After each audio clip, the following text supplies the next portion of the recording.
Hello everyone, I'm Juanita. Welcome to Scientific Python Interviews. Today we have Alex de Siqueira.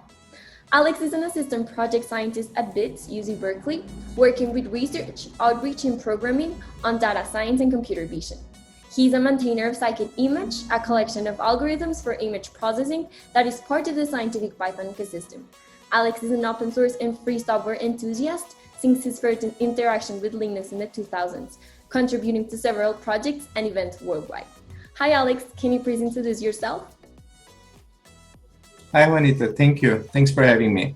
I'm Alex. I'm a Brazilian working here at Berkeley right now with Stefan Vanderwald, and my wife thinks I'm kind of like the Spider-Man of open source, the friendly dude around, you know. That sounds about right. Okay, so thanks for being here with us. So what drove you to contribute to open source, and what was your first open source contribution? Okay, my first contribution was for Scikit-image in 2015, I guess. So not that I know what I'm doing now, but I really didn't know what I was doing at the time, you know. So I helped improving one of the examples we had there. Small stuff, you know, like adding white spaces, fixing typos, like moving lines around, these things. So I use Linux since the 2000s, as you said, but when I got into the university, we didn't use free software or open source software that much. But the university used to buy software licenses to the machines there. And the students and professors would use like pirate software, you know, to run their experiments. And at that point, I used to like share my code, and people were okay with it because everyone used pirate software, right? But once I went to a conference and presented my experiments, and people were very interested in these, right? And I said, hey, here's the code. And they said, but Alex, we don't have the money to use these tools, right? And then I started working with different tools, and at some point with Python. So since my formation is mostly in image processing, Scikit-image was the nicest tool that we had that I could quickly learn how to use at the time and could be productive, you know, in a very small amount of time because of Python. And I didn't know at the time anything like about community or about packages or anything like that. And then I saw something on the documentation. I was like, hey, it's missing a space in here or something like that. And I saw that I could help fixing it. I was like, what? Can I interfere? You know, can I help? Do people actually accept that? And then I started like helping on that example. I think that was like my journey getting to the community. It was like that. Wow. So before you didn't know what you were doing, and now you're kind of the maintainer of Scikit-image. That's so cool. So but I still don't know what I'm doing. Like... I hope you do. Okay. So what do you do as a maintainer for Scikit-image? Yeah, so nowadays I'm mostly reviewing contributions from other developers, testing code, and helping to decide the future of the project, right? So like, how is it going to look for the next versions? A couple of versions down the road, let's say 5 years from now, like in the interface with users and so on. So I also help new developers with their contributions. I help organizing coding sprints, meetings, these kinds of things. Well, sounds interesting. After not knowing what to do and fixing spaces in the documentation. It's been a long while, right? It's been almost 7 years, and I helped a lot. I learned a lot in the process. So it's been great for me, I guess. What do you like the most about the Scientific Python community? The community. The community gave me a lot, you know. It's hard to think in just a couple of things to tell you. Let's say the people, of course, it's a huge point of it.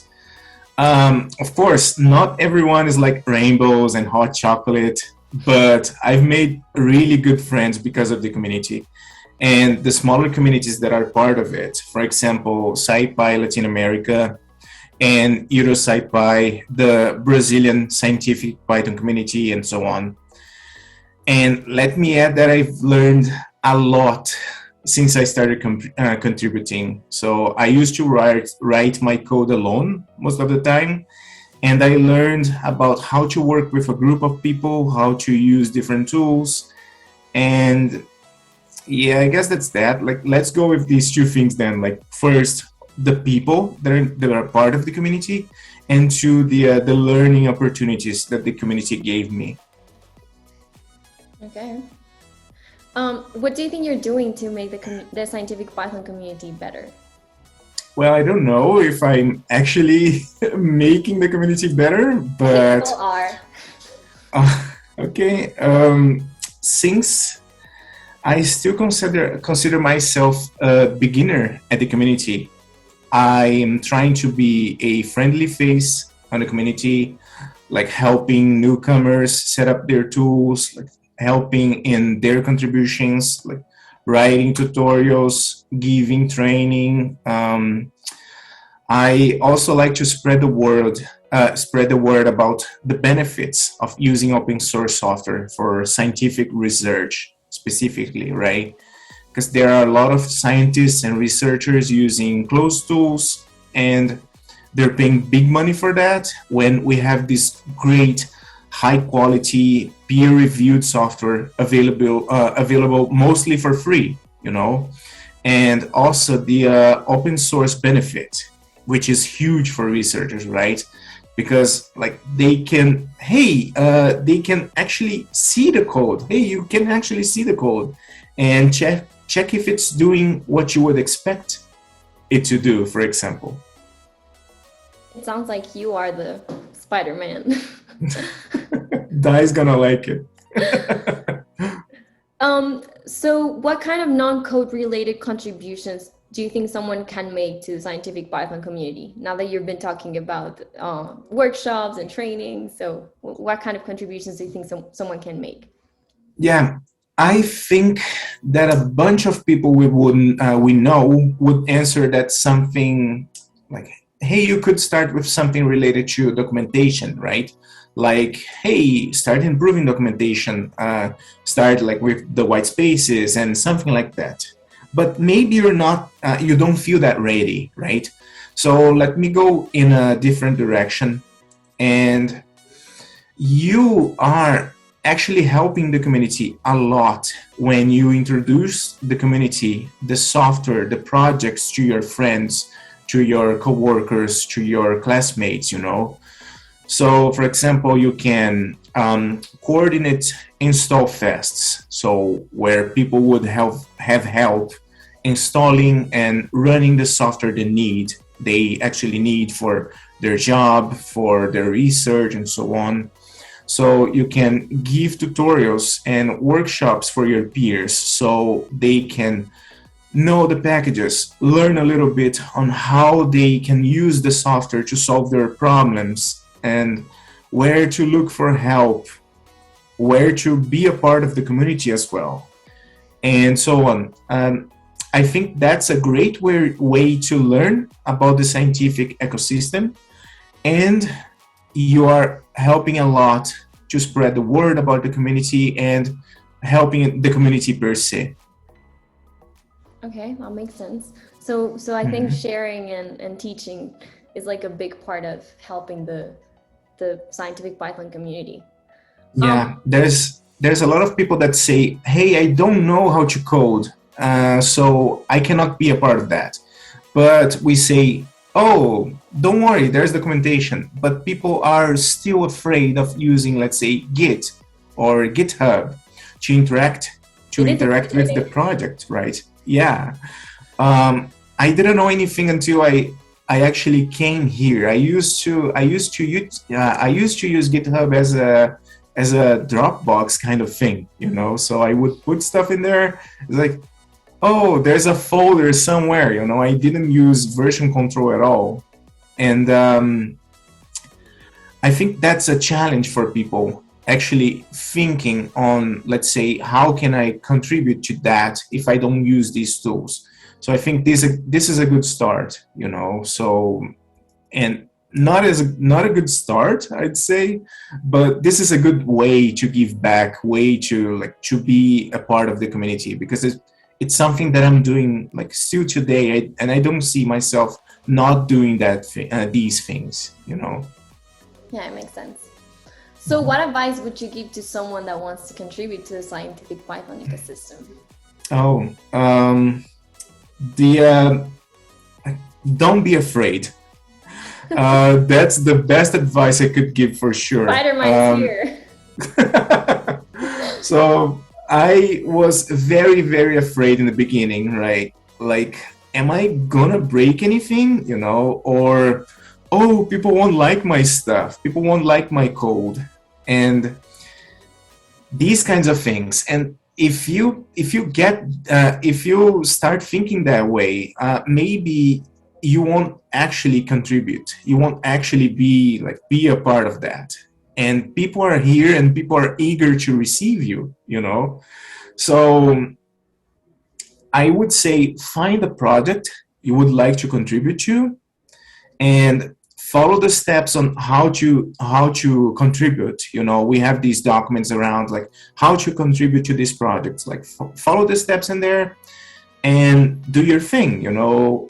Hey, maybe I could help with that. And then you do your thing in there. So if the package you're interested have some kind of meetings, let's say NumPy, we have the newcomers hour. Napari has that too. We are implementing that for Scikit-image for the near future. So if we have these kind of meetings that you think you could be a part of that, so it's really nice. You could go to one of these and say, hey, I'm here. I want to help, you know. These are my skills. What could I do? And then people will help you get started, you know. So you can hit us up. Like I'm on GitHub. Like Juanita's on GitHub.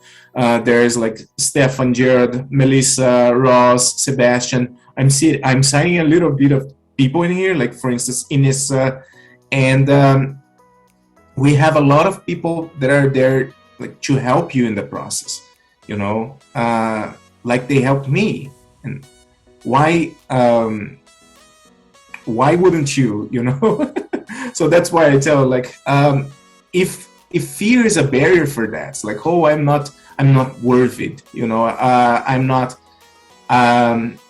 Maybe I'm not doing this in a, like, maybe I'm not right doing these kinds of things, or maybe I'm not enough. Like, please don't think like that, because we're not as well, and we're here to help you in the process, I'd say.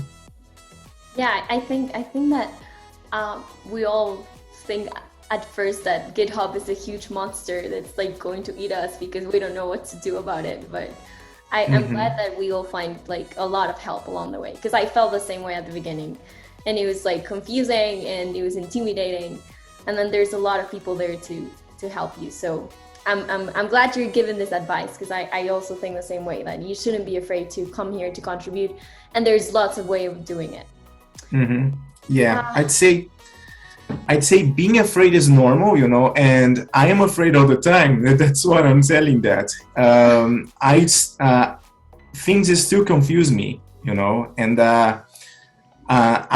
I'm still here. I'm still a part of the community, you know. There's no one that will say that will tell you it's like, oh, you're not supposed to be here or something like that. It's like it's the other way around. It's like, hey, we can help you. Hey, you can help us, you know. And that's something I like. I really like about the community. Yeah. Yeah. Okay, I think that was it for today. Thank you so much for being with us, Alex. And welcome to the Scientific Python community. Thank you. Thank